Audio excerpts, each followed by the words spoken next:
ladies and gentlemen, we are back with the podcast. I'm your host, Dallas Maxwell. I got a very, very, very special guest on the chat today.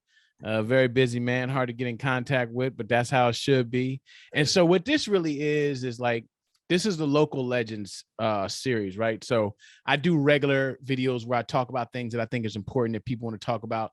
But why I'm passionate about Local Legends is it's like adding a face to a person that you kind of know. You know what I'm saying? A lot of times when people go through the process of achieving success, they seem so far out there, and we start on the out instead of circling and going out with people that we actually know. And specifically with you, and I'm gonna call this the Local Legends / go against the grain and create your own lane series, aka Millennial Breakout. So today I got Clifton Prescod, celebrity photographer. I think we can call it that now. You definitely got that going on.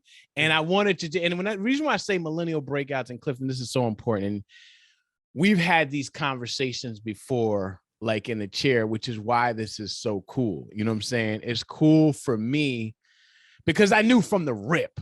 You know what I'm saying? I knew from the rip when you were still in school or you were finishing up school, first time you came into the salon. And, you know, it's funny, man, because like when I think about it, and I'm sure you'll be able to shed some light, you know, there's this thing that I guess they used to call like the it factor, right?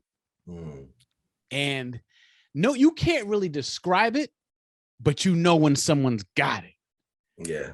You know what I'm saying? You know, I'm sure you know with what you do with chemistry, certain people are more natural and other people you got to kind of get into the zone, whatever. But I knew whatever you were up to, it was going to happen without a doubt. It was just a matter of time. So that's why it's exciting for me, you know what I'm saying, to kind of have a front row seat and watch the whole thing from the vision. And the reason why I call it Millennial Breakouts, and I talked to my brother and I've talked to you about this, is that I don't want to say there's a bad rap, but I think that you guys are underrepresented in terms of your actual power. You know what I'm saying? And the reason why I say go against the grain and follow your own lane is I find like a lot of people in your bracket kind of struggle with pursuing what they want to do. It's kind of like trying to fit into some box.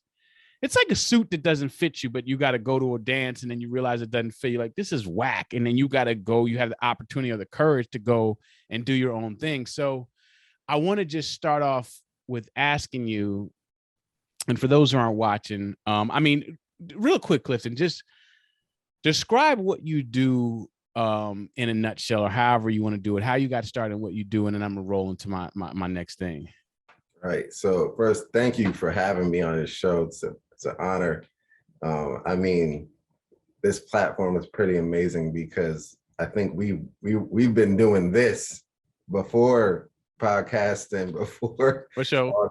You know, like you said, chopping it up in the chair. So I'm definitely honored to be here and have have this chat, an open chat, an open conversation where other people can, kind of get into It was never barber talk because it was you had a salon. It was way bigger than a barber shop. This is salon talk is even more. I don't even know if it's salon. I don't even know what to call it, but it was definitely elevated thinking and elevated conversations from the start. So definitely an honor. And I couldn't.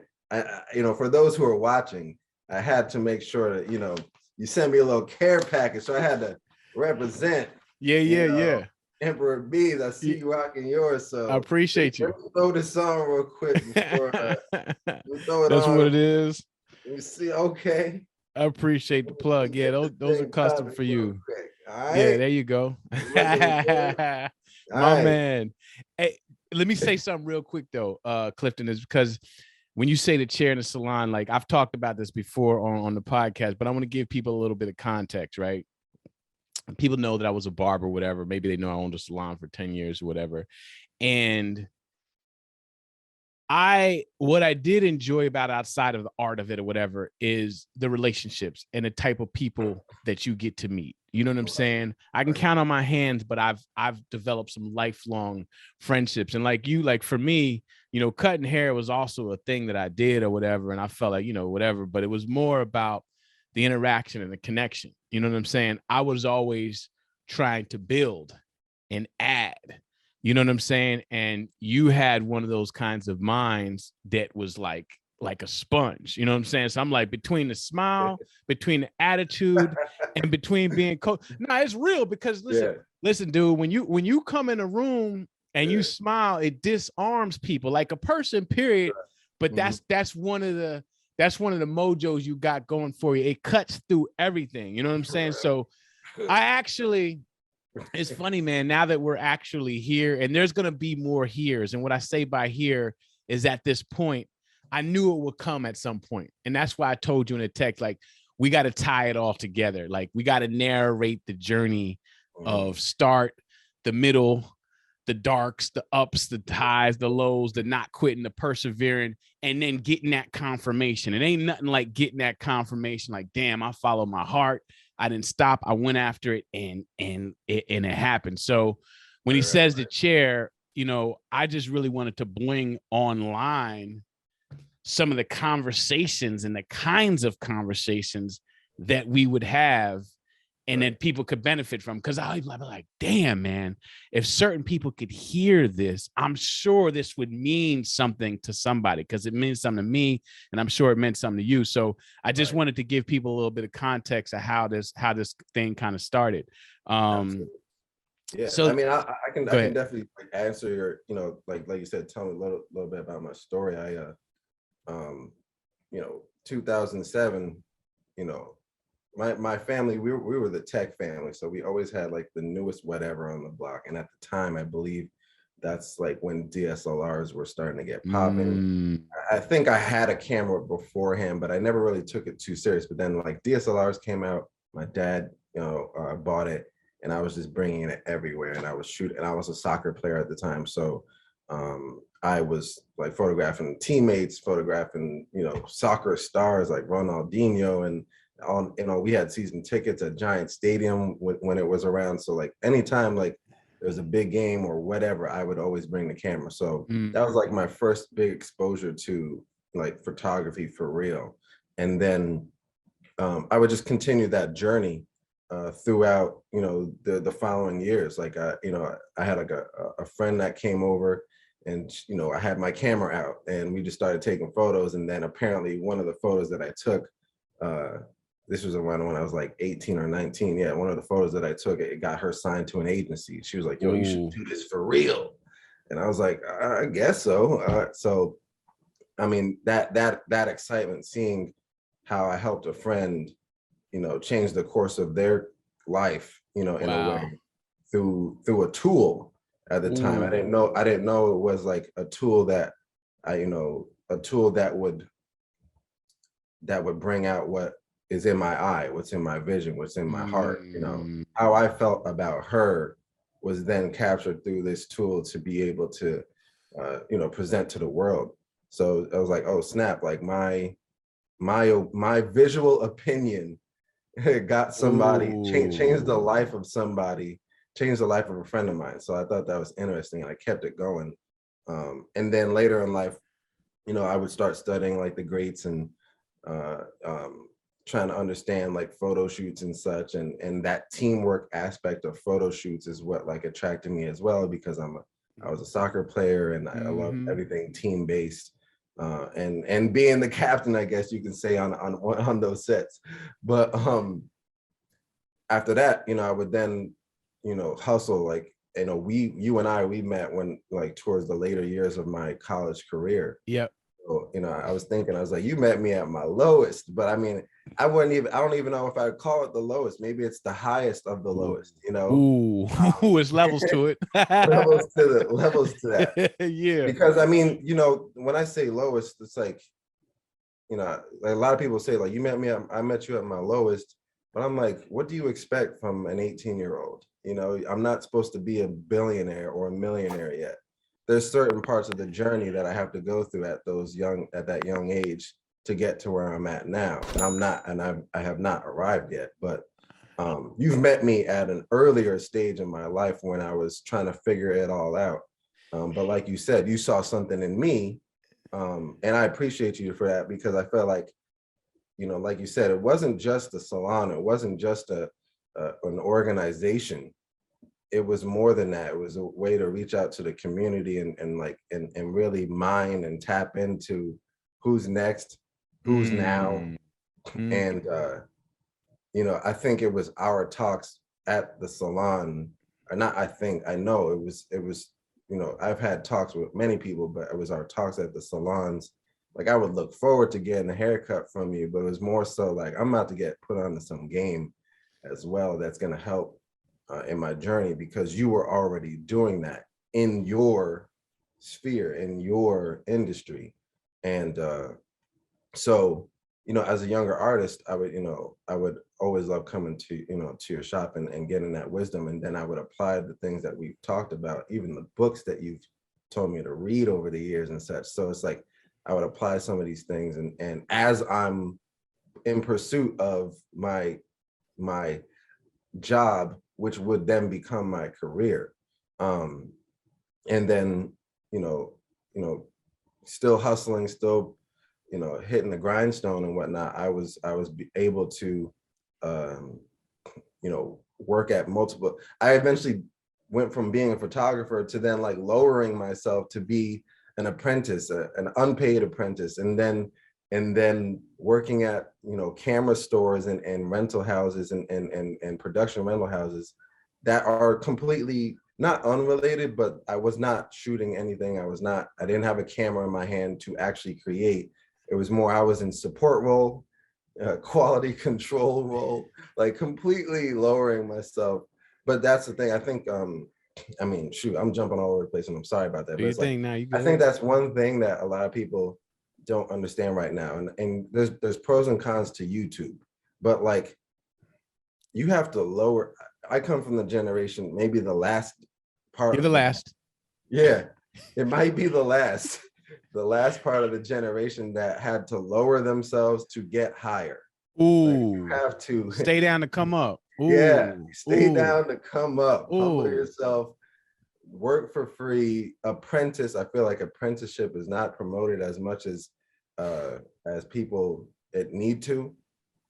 And that was something that I did. And I worked at, for those who are watching who might know, like, I worked at Adorama Rentals. I worked at Milk Studios in the city as general employee. And I was excited coming into these places. Like, first of all, I graduated college, then was unemployed for like 11 months. I think you definitely knew me during that unemployed section. And then I became a salesman at BMW. I remember that. Yeah, you remember those days. Yeah. And right. So it's like I did that for 11 months, but I was always shooting when I was at BMW. And then I got laid off. My boss, because he saw like this Instagram was out, and my boss, like, everybody in my office followed me on the gram. They're like, he shoots models and oh, this is so cool. But the president of the company like saw my stuff on my online. He was like, hey, like, I see that you're doing other stuff. And he's like, you're a great kid, but your focus is somewhere else right now. And I think that you need to pursue that. And I was like tight, because I was like, I needed that job. And I was mad at him for years. But then I later realized, like, I needed that like, if he didn't do that, I'd probably still be there. So I then went to work at Milk Studios, which is arguably the best photo studio in the world. And I came in with my BMW sales suit on, ready, like, all right, like, what's up? Talk to me. Yeah. Ready to sell myself. Yeah. And everybody's looking at me like, what is this kid doing? He's got a suit on. Like, this is crazy. Like, I'm entering the art world and I'm like, why is everybody dressed in black and looks dirty and disheveled? Like, y'all didn't get no sleep. What is going on? And they're like, obviously he's ready to work. So yeah, come in on Monday. And I think I came in Friday for an interview with a full suit on. And I thought I was about to get an executive level position because I had a suit on and everybody else was dressed like they were workers. And I was like, I'm not a worker. You feel me? And I Let it get be there known. Monday. I feel you. I get there Monday. They're like, yo, put some comfortable clothes on, ideally black. And I was like, cool, I'll do that. And then I get there and they like tell me like, all right, so first, it's busy. I mean, I walk into the office, I walk into the studio and it's like Madonna's on my left, Kim Kardashian and Kanye's on like downstairs, like, and I just had to do something for them. I'm just being asked to do everything, but it's exciting because you're seeing all the people. And then my superior at the time was like, all right, so every 15 minutes, go clean the bathroom. Ooh. I'm like, whoa, nah. Ooh. And it's Like, ain't no cameras in there. What I'm doing in there? Yeah. I was like, I think you gotta mess up. I'm not here for that. I have a college degree. I graduated from NJIT. I'm sorry. I don't think you understand what I'm here for. Yeah. And it was lots of moments like that. Clean the bathroom every 15 minutes. Ooh. Wipe the windows. I remember they asked me to wash the windows in one of the meeting rooms, and the owner of Milk Studios came in to have a meeting. Didn't even like greet me or anything. And it's this is no shade, but I mean, obviously I have my thoughts about leadership. You should greet everybody. But, yeah. He didn't even greet me. Like, and I was just like, I was tight. I was like, yo, I don't know what y'all have me here for, but I'm not supposed to be doing this. But then I realized later, like, it was one of those moments, or not one of those seasons. Stay low to get high. And it's like now jumping forward to like me at 32, I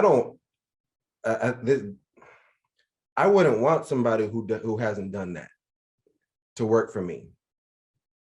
Like, because it's like you just want to come straight into being a star, and it's just like, how can you be the best leader that you can be? How can you be the best leader? How can you be the best captain if you haven't really done almost all the roles underneath to manage the ship? And that happens all the time. Every time I go out and about in the world and I'm looking for assistance, there's actually like a database where people like say like, hey, like, I need an assistant. Is there anybody at Milk? Because Milk will put you through it. Milk Studios, they will put you through it, but it's for your good in a way. And it matters how you handle it. Some people go through it and they, if they stayed in my mind space where I ain't supposed to be here, or they're just like, they're not really taking time to learn the lessons, you're not gonna win later in life. But like, there are literally photographers and artists and productions that will specifically go and ask Milk Studios for, hey, you have somebody who's a hard worker, like, I need them on set. And it was those years at Milk, which then I left Milk to go to Adorama Rental so I can start touching more equipment, and it was, I thought it was a level, it ended up being another lateral move, but it was good because I can really start getting relationship. And I gained relationship with the companies that were shooting in Milk, who needed equipment to shoot in Milk or to shoot in other locations. So I would then build my network then. And I mean, me working in sales, a year before, or a year and 2 years before all that, I understood the value of networking. So I knew that, hey, like, I'm not making much money right now. I'm making enough to go to work. I'm making enough to go to work and to pay my school loans, but nothing else. But I know that it's going to lead to something else. Yeah. Eventually, did my time there, almost 2 years there, and went and opened up my photo studio. I went and opened a photo studio because I met some people on the way, and I was like, let me just come up with a business, what's it called? Like, when plan. Yeah, sorry, I was supposed to say business model, but business plan. Yeah, I made a business. Yeah. I made like a 30-page business plan. I was like, Damn. yeah, I'm doing this. And I had that studio for like 8-9 months because I just even with the plan, I had no clue about how to manage money. Yeah. And all that. Yeah. But it was cool though because it was the experience. But it was I say all this because there's beauty at the end of the tunnel because I went and took on a $2,500 a month rent for that space and did it up, tried to make it a mini milk. Like I did everything I can. I think you've been there too. You went, did you? No, I was supposed to come there for the grand open. I don't know if the schedules conflicted or something like that, but I didn't end up being in the physical space, but I know what you're talking about. I remember when you opened it up. But I opened it up and I was trying to find people to rent it. Eventually, like I was just like, let me just give it away for free sometimes. So I started like letting like Vogue use it for free, Harper. Like I was just trying to get my name out there, but it didn't work. Ended up getting in debt because of it. Yep. And I got out. And 2 weeks after I had to let go of the studio, that's when I get a call from Nick Cannon's folks. And they're like, hey, we were looking for a photographer to shoot in our new music video that we have going on. But like the scene is a photo studio. So ideally we're looking for a photographer who has a photo studio. And your name came up. I gave up the studio 2 weeks before. So it's beautiful. I was like, I gotta find a way. I gotta get this opportunity somehow. And my neighbor in the building, Evan Rogers, he let me use his studio to act like it was mine because he knew like the opportunity that I had. And so we get there, I'm using the studio, we're doing the music video. We were doing a remake of Flavor in Your Ear. And the scene is a photo shoot and they got me cameoing in it. Like I'm feeling cool, like it's Nick Cannon, bro. Yeah. And it was Nick and like three of his signed rappers, Charlie Clips, Hitman Holla, and Conceited. So, and my boy, who is now my brother, Jordan, who gave me this opportunity and put my name in those conversations. Yeah. And that was the transition moment where like everybody now knows me from working with Nick and Wildin' Out and all these other shows, but like that, it was all those years of humbling myself and lowering myself and going through moments where bills aren't getting paid. I eventually, it got up to like, I think I was like $8,000 behind, asking for money from family and my girlfriend at the time to help, who's my wife now, but like asking to help me get me out of this situation because I overestimated myself. But like you said, you see, like you saw it in me. I know it's in me, but I didn't know how to like bring it about. But I did it in a youthful way. I took a chance on myself, but I think the biggest thing was, and I think Jay-Z said this at one point too, is that we just didn't give up. Not only did he say that, he called it genius. Like that's right, not that profound of a plan. The genius thing is that we didn't give up. The genius thing that we did was didn't give up. That don't seem like something that's genius. You know what I'm saying?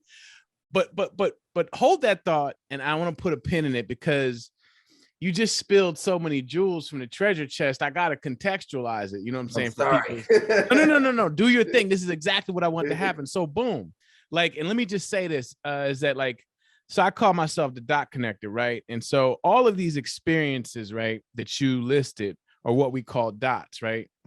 And then if you can number the dots, you can put them together to create a picture that's your life. So we said millennial breakout. There's a couple of things you said. I got to turn what you're saying into a recipe in case people are just listening to it as sound bites. Like, because there's a movie here. This is not just a snapshot, right? Yeah. So first of all, you said my visual opinion, bars. I've never heard anybody say that before.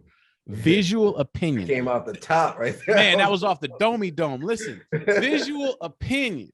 And the reason why that means so much that you said that and you understand that, which is why it contributes to your success, is because that's a true creator's perspective. Yeah. As creators, we see things a certain way. Then we have to either get the tools, develop the skill. It's already in your head. Yeah. The gap that needs to be bridged is, how am I going to do this? You know what I'm saying? Where do I start? So that visual opinion, and that's how I always look. I mean, you talk about cutting hair, it's like, I'm not going to give you that haircut because it's going to look whack on you. I have a visual opinion of what it should look like. Right. And most people don't even have an opinion. They're trying to do what they're told, or do what's popular, or do what people's asking, when your perspective and your opinion is your brand, and that's what you can print the money with. Like, if you're trying to be like and do like, yeah, there's nothing wrong with emulating like success principles or something like that, but you got to have your point of view. So that's key. And I want to also say there's also a responsibility though when you have visual opinion. That's why when you're a creator, there's such a big, like, people just think you can just jump into photography or jump into being a cosmetologist or a barber or whatever. Like there's a responsibility, and it's so it's getting more appreciated, but I still feel it's underrated. Like, we are literally in charge of the culture of the world, of many cultures, and because of our visual opinion, we can shift what other people deem as cool or bad, good or bad, cool or not, pretty or ugly. And there's such a responsibility behind our visual opinion that, like, it's like you have to be very careful, because, like, I remember, like, when I was getting into Photoshop and starting to adjust people's like bodies and faces to what I thought, and that we, in those early days, like, it was all about, super Photoshop. But then it's like, oh, wait, you have a responsibility to, like, present what's real, because then people are going to try to live out the fake. And we're a little early right now, but it makes me think that it was the irresponsible actions of many, in knowingly and unknowingly, that has brought us here to what we call the metaverse, where people want to live out what they think they look like, or they think they ought to look like. You know what I'm saying? Listen, like we're really responsible for culture when, visual artists, like, it's major. Like, it's the years of, you know what, I'm gonna make this skin lighter, or years of, I'm gonna make their skin, or I'm gonna make their nose, sharper, or I'm gonna make their butt bigger, or I'm gonna make their boots. Like, it's years of that. And it, introduced, it's like, oh, that's crazy. And then you start seeing it for 1 year and 2 years and 3 years. And then it's like, it becomes normal. And I'm like, yo, you have a actual societal responsibility to keep it real, because if you don't control it, we're going to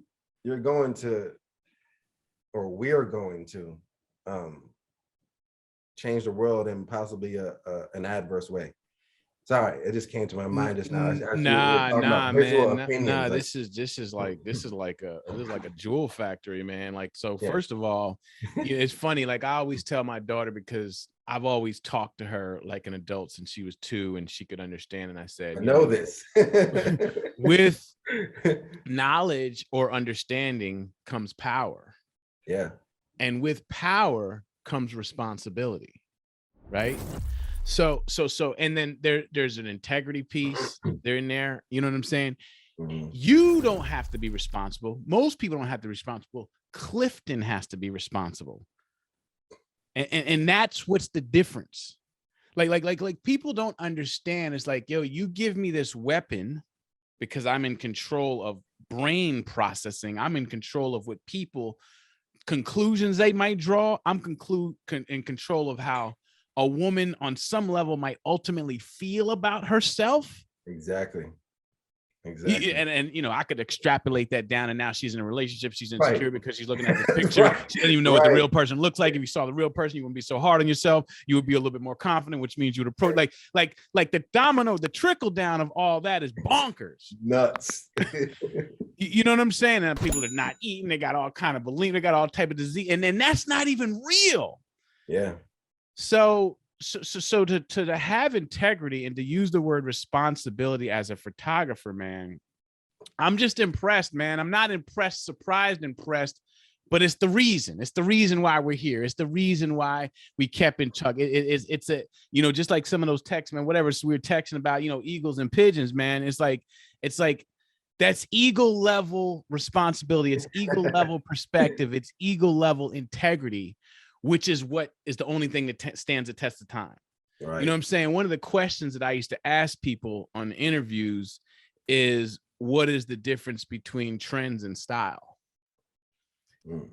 To see if they understood the difference between what's popular and what's stylish, because stylish and style is timeless, whereas trends aren't. They come and go. You know what I'm saying? And that's why the perspective is so important. And you said another thing too that I want to just add some pieces to. As you said, started at the bottom, right? Right. It's not the bottom ever. It's the beginning of a new board. Right. So if you're playing a game and you get to the next board, you'll be in the beginning of that board. And another thing that you said, and we're talking about millennial breakouts, you know, going against the grain and creating your own lane. A couple of the things that you said that's a game changer that sets you apart, which is why most people don't break through, is they have pride about how they should grow, or pride about how they should learn. Yeah. How are you going to have an opinion about learning something you don't know? Right. How do you know that you don't need to go clean toilets just to tap your chin to see what your perspective is on who needs to do stuff and what needs to get done? Right. And see, your dude at the BMW dealership, he probably threw you one of the meanest alley-oops ever. Right. And not knowing it. He's like, dude, come on, man, stop playing. Stop playing with his cars, mister, and go be a star, man. Knock it off. Like you're not gonna be trying to read the new pamphlets to sell the new i325 when you really thinking about how I can get these angles and this lighting right. I already know where your heart's at. You know what I'm saying? He just added me on LinkedIn too. No, I already know. And then he has like, oh, how you doing? Exactly. So you knew that, and then that whole starting and doing things, and so there's the expectation versus the reality. And then how do you deal with the difference? You stowed up in a suit. You're like, on paper, I got a 4-year degree. I've been doing photography. I'm published. And that equals me being treated like X. And I don't feel too much X going on right now. You know what I'm saying? Lots of whys. Why am I treated like this? Why is a lot of why, but not a lot of X. Not enough X there. But the beauty of it is, stay down to come up, keeping the theme going, because you were hungry and you wanted it. You didn't have an opinion on necessarily how those things should happen. And I tell you, man, I was talking to my uncle. I'm gonna be honest though. I did. It was like, you know, growing up in church and paying attention to, you know, sermons and messages and stuff, I will say that I knew what is right. And I grew up around some really profound like leaders too. Like my family, we had a leadership conference business throughout the years, and like Miles Monroe, Mike Murdoch, Pastor A.R. Bernard, like these like friends of ours, having like sitting in our living room and having Chinese food friends. So like, I grew up around leadership. I grew up around it, and I knew it, but I did in my mind. I'm gonna be transparent because I want people to know, like, it wasn't like I did have in my mind I'm supposed to be a star, but in my mind, the back of my mind, I knew that that wasn't the right way. There was levels of pride there. I will say that. All right, that's natural. But I didn't let it take over me. That's the one thing. You That's let your pride, natural. right? Yeah. That's I natural. think And I it's appreciate the natural to have clarity. the pride. Yeah. I appreciate the clarity because Yeah. it's important, man. You know, when you get to doing stuff, you might already start getting a little too cool, and you're like, yeah, because you know, when I started out, man, I always knew it was just a matter of time for me. Like you weren't struggling, Right. like you I weren't knew I outside. was Like, great. damn, is this? but something did have to kick in and be like, I feel you, but go ahead and do it anyway. Like something would have had to be like. Yeah. And the reason why this is important, Clifton, we talk about millennial breakouts, is because my experience, and this is from being in a position where I'm hiring people and training and working people want to lift the weight before they have the muscle. Yeah. I want to take these 50s and curl them. Whoa there, get you to 15s. and that feels, for people that don't understand the process, it feels slow. It might feel like a waste of time. It might feel like, how can I become a better photographer by cleaning toilets? You know, you might be asking yourself like that. Either the CEO, the owner comes in, doesn't even respect me with the dignity of a greeting. I'm here washing your window. You could have went a lot of places with that. Yeah. They would have had you not here. I definitely did in my mind. yeah, but the thing is that what I want to highlight is that, but you didn't, and this is very, very important. It's very, very important to wait, to let the thing get going, and dude, man, it's like Michael Jordan playing baseball. You know what I'm saying? You're like, damn, I'm coming in here. I'm not the star that I think I am. They don't know me from what I'm already a legend in. And I can't be like, yo, you better, they didn't get the memo. You got to just show and prove from the beginning. One of the things I'm going to tell you, man, I talked to my uncle, my mom's older brother the other day, old wise OG dude. And he said something to me. He said, you know, you have a beginner's mind, or you have to have a beginner's mind. The reason why you know you're on the way to failure is if you get to a point where you're a know-it-all, even at the things that you're dope at. So you had to have a beginner's mind. Yeah. You're like, I don't run a studio like this. And the people that do are asking me to do these things. Right. Maybe I should listen. Yeah.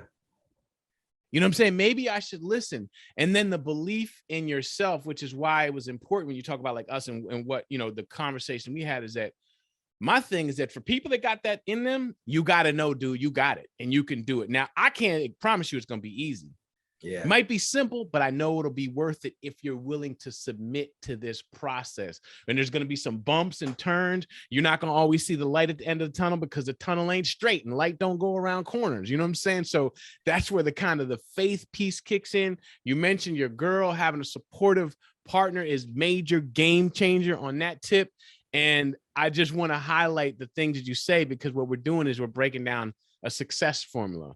And anytime you have a blueprint or recipe, you can build anything. And I just want to break out these components that you kind of like, I don't want to say you glossed over, you said it, but I want to make sure people understand the context of it. Let me ask you this question, because you kind of answered it, but was there a moment or a series of moments?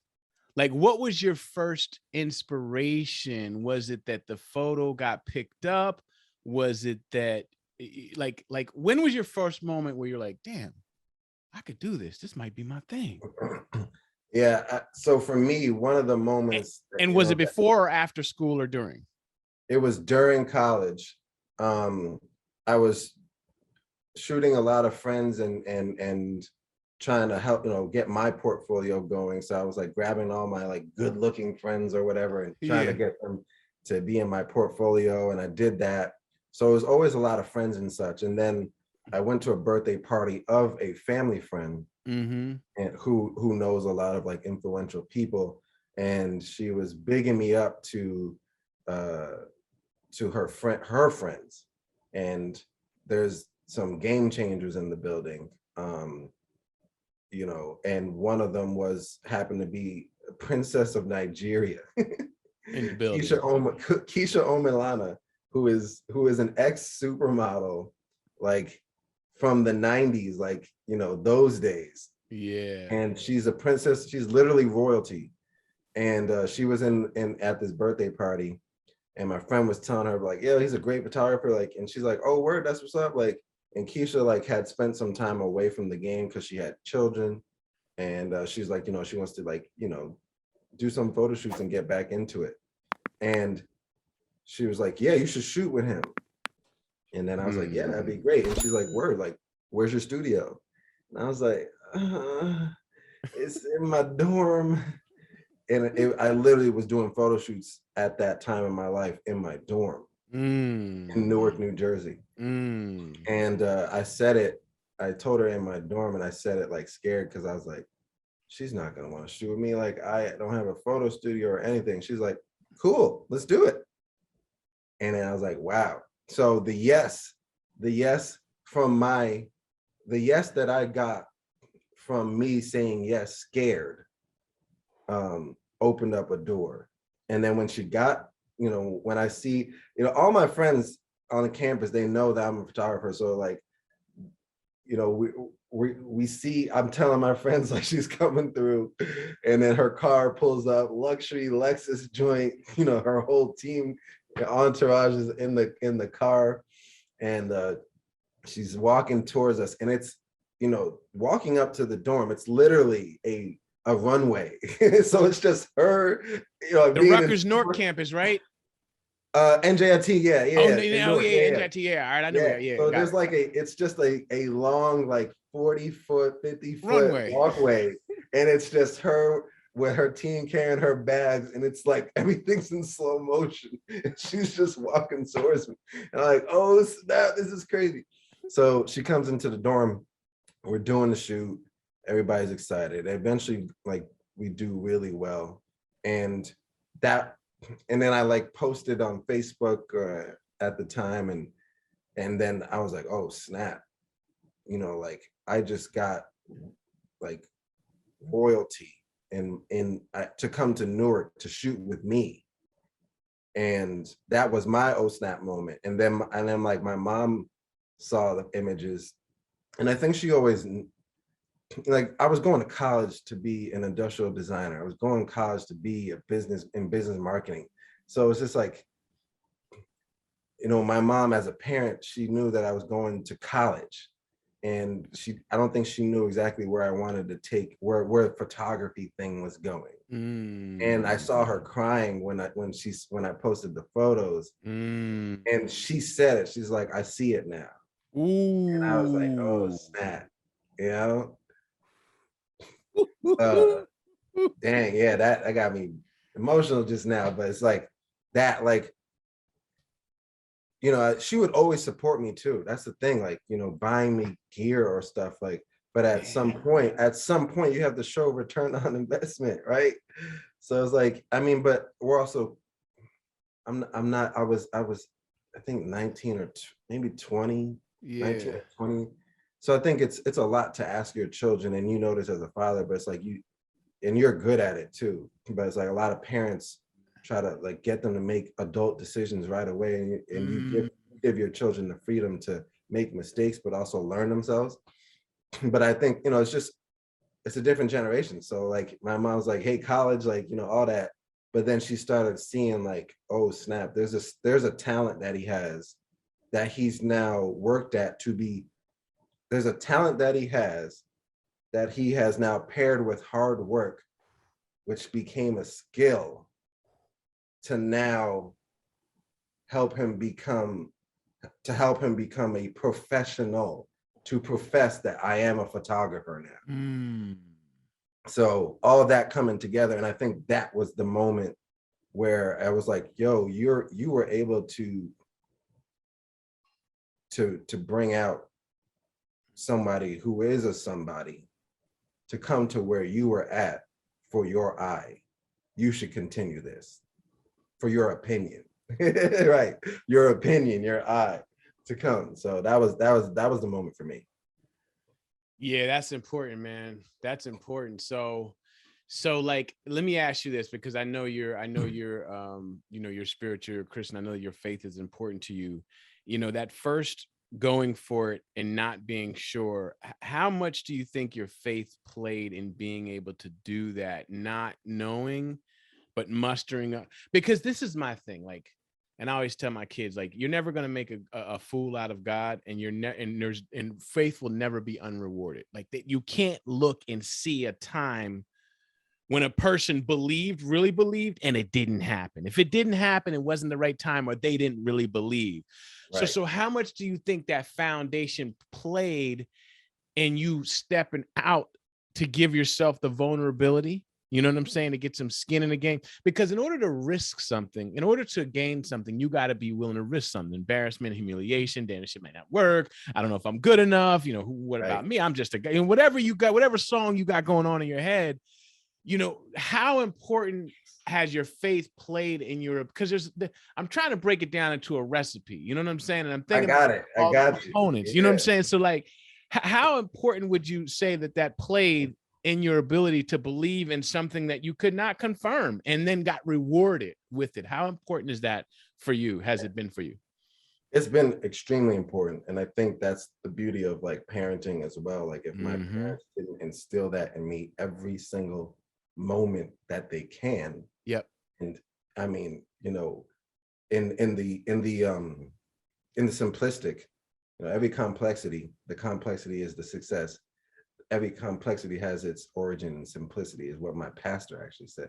Damn, but it's bars. Like when I'm a kid, right? Especially like if you grow up in church and your parents, you know, do all that. If you're actually, even if you don't pay attention, you're hearing stuff. And I would be in kids' church for a while, but then, you know, I would then go to like upstairs to listen to what the adults are saying, right? But I'm doing that every weekend of my life from birth to 18 years old. Once a week, somebody is speaking into my life. Oh, there it is then. Yeah. And it's like you said about working out at the gym. You're not going and grabbing the 50s, much like in the Bible, it says, as a child, you are to be drinking, you know, you drink milk. And then Jesus at one point says like, yo, it's time for you to eat solid food now. So I was doing this from birth to 18 years old or 20 years old when I did that photo shoot, once a week, listening, you know, going to church. And then, you know, your mom or whatever is listening to CDs in the house of the sermon and catching up and re-listening. So it's just like, that's like, when you think about it, it's like, it's indirectly affecting my life. And I like what you said when you were asking the question. You said, you know, what were you doing to like muster up there? And I was like, oh, snap. Like, what was I doing to muster up the faith? Because it says the seed, all you need is the size of a mustard. Tied together. Yeah. All you need is the size of a mustard seed. You know, it says in the Bible that you just need that one. The size of a mustard seed faith. Like that. Have you ever seen a mustard seed? Yeah. It's a very, very small seed. And I got a nice little photo, not little, little, but I got a nice photo project that I've been planning out dealing with mustard seeds, because I do believe faith has seriously been major in my development. And, you know, from then until now, and even now. But I think it's so important that, you know, even if it's, you know, whatever your beliefs are, I do think there is something about faith and how it affects your life and how it can affect your life, because your words create your world, right? That's what they say in the Bible, right?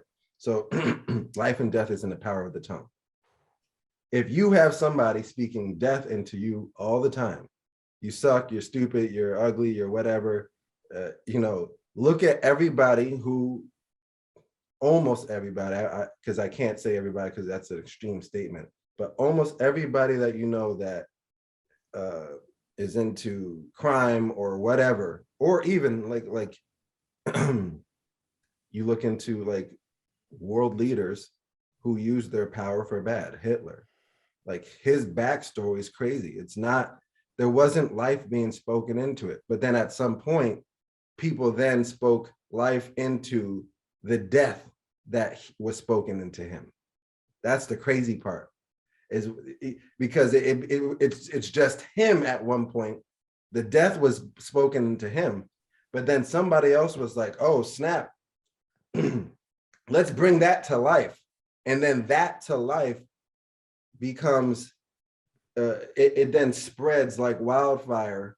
And that message then, does what it does, World War II and Holocaust and all that. But that's just one example.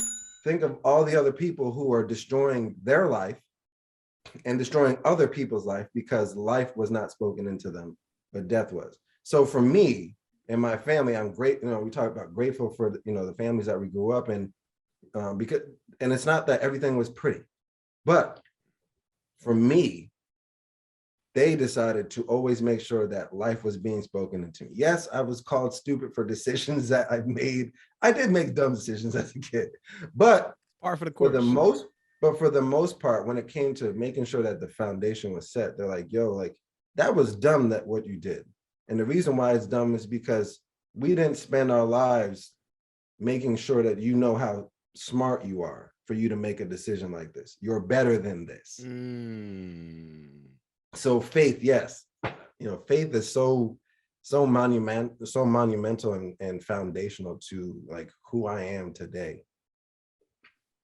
Yeah, that's good, man. That's beautiful.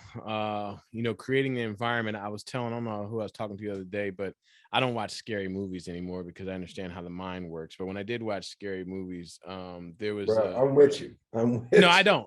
I grew up on scary movies. I grew up watching Texas Chainsaw Massacre as a 9-year-old and 10 years old. I'm like, damn, I'm supposed to go to sleep and live a secure life now that I know Michael Myers and Jason is in the ocean and in the lake and all that. But Halloween, there was an episode, I think the one that Rob Zombie did, and it was like the prequel to Halloween, right? And it was basically Michael Myers growing up as a kid. And I'm tying it to the Hitler thing, right?